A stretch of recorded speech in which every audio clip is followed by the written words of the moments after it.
the NFL is a constant news cycle. You have new player injuries each week, performances in training camp and the preseason, and now trade requests. All of this means that you have to be constantly updating your perspectives for fantasy on these players, and that's what we're doing today. Because these are the top 30 running back rankings and tiers you must know before you draft. And it starts with our number 1 overall running back in tier 1, Christian McCaffrey, who last year was yet again the best receiving running back. Now, it was Eckler who had the most receptions and targets, but McCaffrey missed some time. CMC was number 1 in running back efficiency, number 1 in route participation, and earned an insane 22% target share. He was literally the 49ers wide receiver 1 and running back 1 in the 10 full games with them. And in those 10 games as a 49er, he averaged 23 fantasy points, as you can see here, and over 20 total touches per game between his receptions and rush attempts. Now, the number 2 running back in tier 1 is Austin Eckler, who ranked first in running back usage last year in terms of his expected fantasy points, and this makes sense because the fella led every single running back with 128 targets and kind of very quietly 68 red zone touches, but these numbers are likely to regress this year as he's an aging running back now 28 years old, and that's not all. But his quarterback Justin Herbert, who last year on September 15th suffered a chest rib fracture that basically limited him for 1 to 2 months, well, he's now fully healthy, which means more downfield passing with new offensive coordinator Kellen Moore instead of a lot of checkdowns to Eckler. And it's also worth noting that Eckler has stated he wants to see less touches this year to preserve his body. Now, the number 3 running back still in tier 1 here is the rookie Bijan Robinson, who's rising for me. He's now risen into tier 1, and there's a reason for this. And this might seem a little ridiculous, but it's for this reason right here. Cordell Patterson is expected to miss the rest of the preseason and might actually miss some time in the regular season with a soft tissue injury. And the reason why this matters is because Patterson is due $5.5 million against the salary cap this year. That's like the same amount of guaranteed money that Dalvin Cook is getting from the Jets, meaning Patterson, either as a rusher or receiver, was going to be involved. And since Patterson is 32, now dealing with a soft tissue injury, this thing could linger for a while. So because of that, I gave Patterson less usage this year, more to Bijan, which bumps him up to the running back 3. And we got to see him get some preseason usage with the first team. He played 12 of 17 snaps at 71% of the snaps. He earned 83% of the running back opportunities, and he looked good. This type of usage would be top 5 last year. So now let's get to our final running back in tier 1, our 4th overall back. And that's the Giants running back Saquon Barkley. So the bad news for him is he didn't get a multi-year extension, but that's good news for fantasy players because he's now still motivated in a contract year. And now Saquon enters year 2 of the Brian Daboll offense, which was good to him last year. Saquon had a career high in touches, career high in explosive runs, and earned an elite 17% target share last year. Also worth pointing out that he had 57 receptions last year, which is great for a running back, but he actually led all running backs with 9 drops, and that stat is not sticky year to year, so there's a real chance that you could see him push towards a 70 catch season. So now we move to tier 2, and the first running back in tier 2 is Nick Chubb, who's coming off of his best year in the NFL, and now he has less competition with Kareem Hunt gone in his current competition. Well, that would be the second-year player Jerome Ford, who's getting a lot of hype in camp and the preseason until he got this hamstring injury, and now his status for week 1 is very much up in the air. And let me just remind you how good Nick Chubb is. He was tied with Aaron Jones as the 2nd graded overall running back, only behind Josh Jacobs last year by Pro Football Focus. And more specifically, he was number 1 in broken tackles and 1st in explosive run rate last year. And check this out. Last year, he had a career high 13 touchdowns while ranking just 16th in red zone usage. That's going to go up with Kareem Hunt out, so expect another double-digit touchdown year. And now our number 6 running back is Derrick Henry, who last year, despite seeing an injury in 2021 to his foot, well, he came back and he led all the running backs in carries. And check out his receptions right here. He had 33, which was by far a career high. And you might say 33 is not a lot, but for a guy who's going out there and having 300 plus carries a year, yeah, when you're carrying the ball a lot, you can't have more catches, so this was good usage. Now, Henry is getting older, but it just appears that he's still going to see 300 plus touches. That's the plan as he's been rested this preseason. And check out this stat right here that I posted on Twitter. You can follow me there. Despite missing 9 games in 2021, Derrick Henry still averages 335 touches per year the last 4 years. And for running backs who see 300 touches, they average a top 10 finish. So Henry might be the safest running back in round 2 of fantasy. But the running back with maybe the most upside in round 2 is our number 7 running back in tier 2. It's Tony Pollard, who, look, he just has to rise up your rankings, and he definitely is ours since Dalvin Cook and Ezekiel Elliott didn't sign with the Cowboys, meaning he has less threats for competition. I mean, based on the camp and preseason reports right now, it's actually Rico Dottle who's winning the running back 2 job. Malik Davis might not even make the team. Ronald Jones is suspended a few games, and Deuce Vaughn has looked good in camp in the preseason, but he's only 170 pounds, and nobody that small has ever had any type of success at the running back position week in and week out in the NFL. All of this basically means that Pollard is in line for 60 to 70% of the snaps instead of 50% like last year. And when Pollard plays 60% of the snaps, he averages 22 fantasy points per game. Okay, now we get to tier 3, and this is where Josh Jacobs comes in, our number 8 overall player. I'm pretty surprised that people have Josh Jacobs still outside their top 10 players. He's already basically said that he's going to be reporting to the team before week 1. We just don't know if it'll be a day before, a week before, or a month before. But last year, year, Josh Jacobs led every running back in fantasy points and led all running backs in opportunities. Despite this, he goes in like round 3. And check this out. He's coming off of career high receiving game usage between his receptions with 53, his targets as well were up there in the mid 60s. And yeah, now he has a new quarterback, but it's Jimmy Garoppolo and there's no Darren Waller, meaning there's more targets to go around. So now we'll go to the number 9 running back. And hey, if you're finding this helpful, hit the subscribe button. It takes 2 seconds, helps me out, but also for you, it'll allow you to stay ahead of your buddies, smack them around in fantasy because you'll see all the latest content. Our number 9 running back is the rookie Jahmyr Gibbs, who so far this preseason and in camp has looked really good in pass protection, which is great for a smaller rookie to stay on the field more. Now, Gibbs was a great producer for Alabama in the SEC, one of the toughest spots to earn production as a running back last year. He posted over 900 rushing yards, over 400 receiving yards, 1,370 total yards last year. He has the cheat codes because this dude is an elite pass catcher. Gibbs was top 5 in receiving usage and efficiency last year. And this is the first round draft order from this NFL draft. Jahmyr Gibbs was taken with the 12th overall pick in the first round by the Lions. And this is important because running backs who are taken with a top 12 pick finish as a top 20 running back their rookie year 70% of the time. Our number 10 running back, he's moved up the ranks a little bit, and it is going to be Joe Mixon, who I remain so far ahead of the market on right now. Look, last year he had the number 2 role in all of fantasy football in terms of his opportunities and set a career high with 60 catches. And now his main competition from last year, trusted veteran in Samaje Perine, is gone. And Perine was heavily involved in this offense. Between his carries and targets, 95 carries, 51 targets, he had over 140 opportunities. He was top 20 in running back targets, 23 red zone touches. Now those are all gone, and Mixon will soak most of it up because there's just no threat in this backfield. Right now you have Trevion Williams injured in camp, and Chris Evans and the rookie Chase Brown are competing for the RB2 job, but nobody's standing out. And if nobody's standing out for the RB2 job, then nobody is going to be threatening Joe Mixon this year. Honestly, Mixon's biggest threat was some of his off-field issues, but he was found not guilty of aggravated menacing, his number 1 off-season issue. There's still another trial, but it's not as severe. He's not as involved in it. So basically what this is saying that he is ready to play week 1. That's why he's quietly moving up even more the ranks. We continue to stay in tier 3 with our number 11 running back, Ramondre Stevenson. Hey, when Zeke signed there, a lot of people pushed him down, and now in a lot of drafts, Stevenson goes in round 4, and this is a major mistake. As of right now, it's being reported that Zeke's role is probably going to be like a 30% of the snaps guy, see some short yardage situations, which is basically a standard backup, which means there's upwards of 70 to 75% of the snaps for Stevenson to play. And this is important because last year Stevenson was a top 10 running back while playing just 60% of the snaps. Now, many people have said that Stevenson's not great in the red zone, even though it's a smaller sample. We actually got to see him in this preseason look a lot better. It's also worth mentioning that Zeke didn't get the Dalvin Cook money of nearly $6 million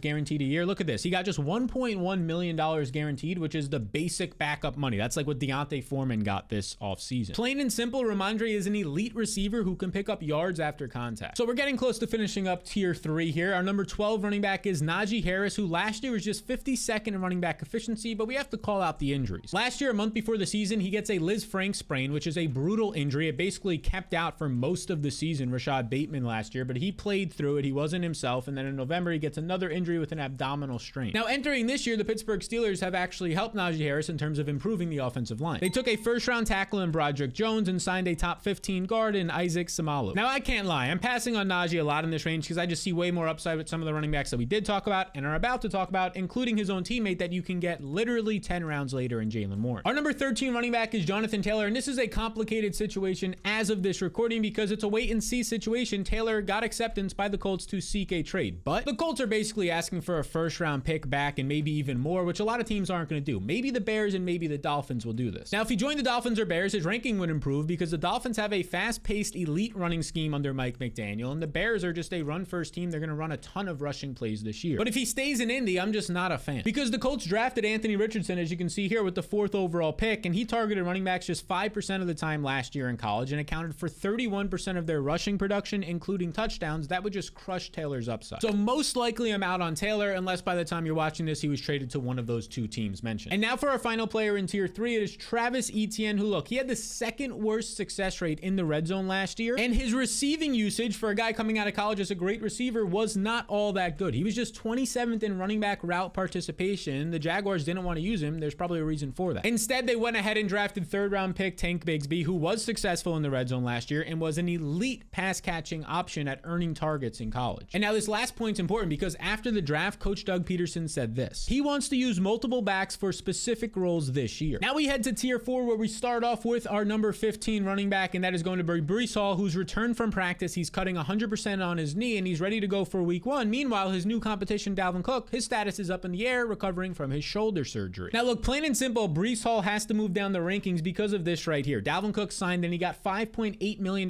guaranteed, which is a significant amount of money in this running back market. But let's not get it twisted, because Hall is still the best running back in this backfield. Last year, he led every single running back in juke rate, so his elusiveness, and also his yards per touch, nearly 7 yards per touch. And everything that we've seen out of camp and out of reports is that he's still the guy for the Jets. Just picture him as the Aaron Jones in this Aaron Rodgers-led offense. Aaron Jones has only averaged 59% of the snaps the last 4 years. But despite not seeing an elite snap share, Aaron Jones has finished as the RB 11, 11, 4, and 3. And Breece Hall is probably a better athlete than Aaron Jones. So even if Cook was to earn 40 to 45% of the snaps, Hall still has a lot of upside to finish as a top 10 or 5 back. Now, before we get to the running back 16 and the rest of these guys, you need to see this. It is a simple question. Do you want to win your fantasy league this year, smack around your buddies, and take home the championship? Well, then the Fantasy Blueprint is for you. The Blueprint has all the tools and analysis you need to do just that. Our top 255 rankings, tiers, a whole bunch of stuff in there, including this right here, our full list of 100 plus wide receivers tiered and ranked. This is tier 1. You can get this whole list in the Blueprint. And it's simple to acquire. You just click the link in the description below or scan the QR code on the screen and follow the 2 quick and simple steps. And now these are those 2 quick and simple steps you'll see on the Big Energy website, my website. But look at this right here. It's just $5 for the entire year. Weeks 1 through 17 as well. You'll get tools sent your way to win your weeks and your league. And if you don't make your fantasy playoffs for some reason, injuries, whatever it might be, well, we'll refund 100% that $5, making this risk-free. So if you want to join the thousands of people already using the Blueprint for this year in their drafts and to win their league, scan the QR code or click the link in the description below. Now we move to our running back 16, still in tier 4 here. And look, it's Kenneth Walker, the Seattle running back, who's currently banged up in camp, but expected at least right now to play week 1. Now, Walker became the starter in week 6 last year, and here's what he did the rest of the year. He averaged 16 points on 21 touches per game. He was a top 10 running back. Now, I'll be honest with you, I'm lower in my rankings on him right now because the more and more I see Zach Charbonnet in camp in the preseason, this dude looks legit. He's a similar athlete, if not better, to Kenneth Walker, and he's a much better pass catcher. Look at this target share right here. He earned nearly 15% of his team's targets in college, 93rd percentile. That's top 10% of all time. He can catch passes and get on the field in third downs and maybe more. Now, the number 17 running back in tier 4 is going to be Aaron Jones, the Green Bay Packers running back, who we mentioned earlier, and this dude was still a monster last year. Like we said earlier, he was tied with Nick Chubb as the second best graded PFF runner last year behind only Josh Jacobs, and in 2022, he ranked top 3 in running back efficiency per touch, saw a career high 72 targets, and was 5th in pass blocking. Now, the 5th in pass blocking is important because it keeps him on the field in third downs more, which might lead to more targets. And now the Packers this year are expected to run more, use heavy play action with Jordan Love, which obviously is only going to help a guy like Aaron Jones. Even if his touchdowns drop because the offense gets worse under Love, well, that's already accounted for as the running back 17. Now let's keep going here with our running back 18. And the running back 18 takes us to tier 5, where it's David Montgomery. He signed the second largest running back free agency contract back in March this offseason, now the third largest with Dalvin Cook signing, meaning that the Lions are incentivized to use him. And now he'll take on the Jamal Williams role last year, which, as you can see from the Fantasy Life Red Zone tool, Jamal Williams led the NFL with 45 touches inside the 10-yard line. That was 55% more than any other running back. Joe Mixon had 15 less last year. Montgomery has the size, he has the power, and he also has a very sneaky pass-catching skill set. He's going to project for 230 touches this year, and that's important because running backs with at least 220 touches last year averaged a top 20 finish. Now, our number 19 running back is J.K. Dobbins, who's officially off the physically unable to perform list and is in line to play week 1. And last year, when he was actually healthy, he was number 4 in rush efficiency, top 10 in yards per touch, and 2nd in broken tackles. And similar to the Dallas backfield, there's just no running back standing out in the preseason or camp right now. It's actually Gus Edwards. He's missed the last 2 years with injury. He's getting pushed by Justice Hill. So if there's no clear number 2 here, there's no clear threat to J.K. Dobbins. Now to the running back 20, and it's Alexander Mattison, who, look, the last 2 years, he's outside the top 50 running backs in yards per touch. His receiving efficiency as a running back has dropped in 3 straight years, but we have to call out one thing. He's currently the starting running back in a team that threw the ball a ton last year and ranked 7th in total plays per game. They just ran a bunch of plays, meaning he should see a decent amount of opportunities. But I'm not going to lie, I'm pretty worried about his backup running back Ty Chandler, who's explosive, and Mattison ranks dead last in explosiveness the last 2 years amongst every single running back. So I'm a little bit hesitant to take Mattison where he goes. I like some other guys around him right now, and I target Chandler with my last pick. Now, this next guy is completely different than Mattison because James Cook is extremely explosive. Led every single running back last year in explosive run rate, and right now in his audition, if you will, in the preseason as the Bills starting running back, he's passing with flying colors. One of the biggest questions for Cook as a smaller running back, just around 200 pounds, is can he pass protect, especially when you have a guy like Josh Allen back there. And look at this, he picks up the pass protection right there pretty beautifully, saves Josh Allen from getting a free rusher up the middle. And if he pass protects, he'll be a 3-down back. I like sharing this recent quote from the Bills athletic writer because he basically says, look, he's by far and away their top guy right now. I'd say he's going to be on the field at least 55% of the snaps. At least 55% probably means more likely 65 to 70%, and that's where you can start seeing a top 10 finish for James Cook. Now, my running back 22 in tier 5 is Miles Sanders, and I'll be honest with you, he's dropping for me slightly and even more lately because of this groin injury is a concern. We don't know if he'll be ready week 1, and in the preseason, the Panthers' offensive line has been the worst when the starters are in the game. Bryce Young is getting destroyed out there, and there's no running lane. And that's a concern because last year, Miles Sanders ran behind the number 1 offensive line, and this is where he ranked 88th in expected points added. His efficiency as a running back, that's a major concern, especially now behind a worse offensive line and maybe even a far worse offensive line. So I do like that he's connected to Deuce Staley, his running back coach, his first 2 years with the Eagles where he had success, but this groin injury is a lot more of a concern than they're leading it on to be. That takes us to our number 23 running back in tier 5, and it's Dameon Pierce, who, look, he continues to play behind a bottom 10 offensive line pretty easily in the Houston Texans, and now he has more competition with Devin Singletary there. And a lot of people just laugh at Singletary because he's not the fastest player or flashiest player in the world, but he's averaged 1,000 yards each of his first 4 years. Coaches trust this guy, and he's much more of an efficient pass catcher than Pierce was last year. And speaking of last year, Pierce had the 6th best opportunity share. He was commanding the touches in his backfield, but only finished as the running back 20, and now has more competition in Devin Singletary. So I'm a little bit out on Pierce at his ADP. This next guy is pretty interesting. I think he has more upside in Rachaad White because as a rookie last year, competing with Leonard Fournette, he was still top 10 in running back receptions. And White's efficiency as the year went on only improved, the common trend we see from breakout running backs after their rookie year. He saw 35% more yards per touch his final 8 games, and in 2 career starts averaged 107 yards. And right now, as it stands, he has no competition. I mean, Keyshawn Vaughn and Chase Edmonds are trying to compete for the running back 2 job. People are getting excited about undrafted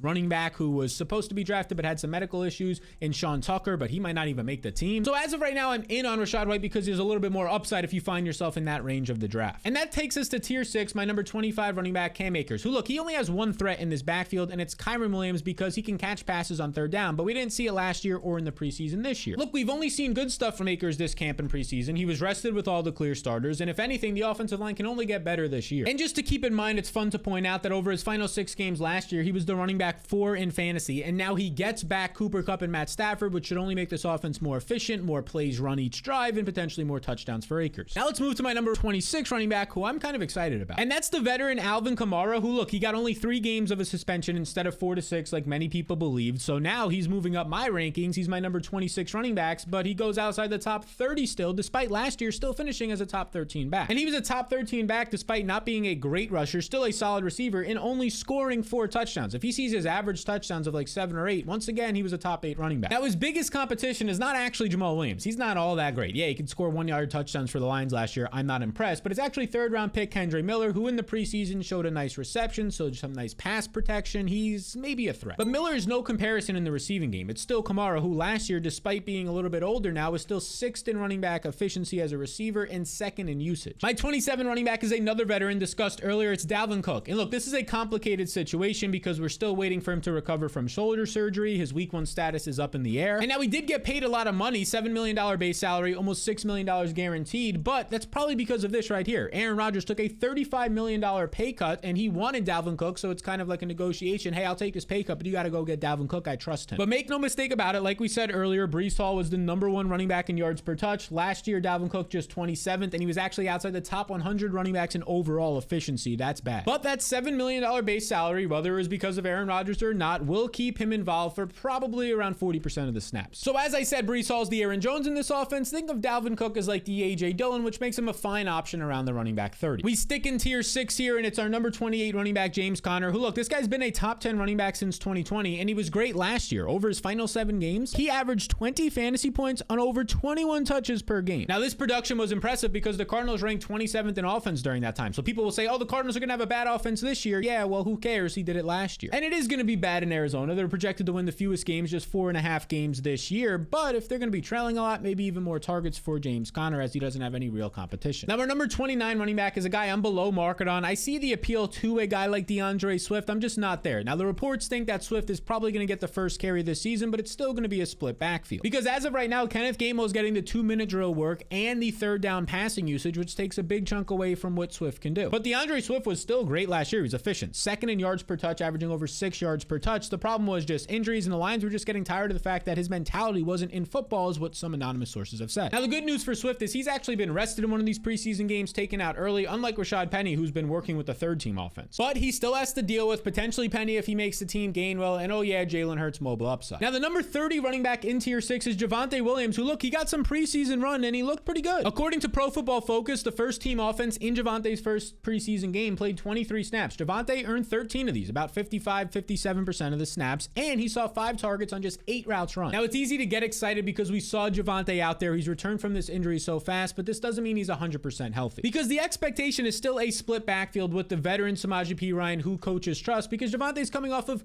3 different injuries: an LCL, a PLC, the corner of your knee that holds it up, and also an ACL. So even if he's back right now, his cutting and his dynamic ability is not 100%. And Perine is a trusted pass catcher. Last year, he was top 15 in receiving efficiency amongst running backs. He was 15th overall. And oh yeah, he saw this role in the preseason game. Samaje was used on 3rd downs in that game, which takes away a lot of upside for Javonte Williams and likely limits his snaps. So these are the top 30 running backs ranked in tiers that you need to know before you draft. But if you want to see the top 10 must-have running backs, just in terms of all points of the draft, the best values, the best bang for your bucks, these are the must-haves, well, check out this video right here. And if you're somebody who made it to the end, make sure you have that subscribe button hit, because I'm going to help you win your fantasy leagues this season.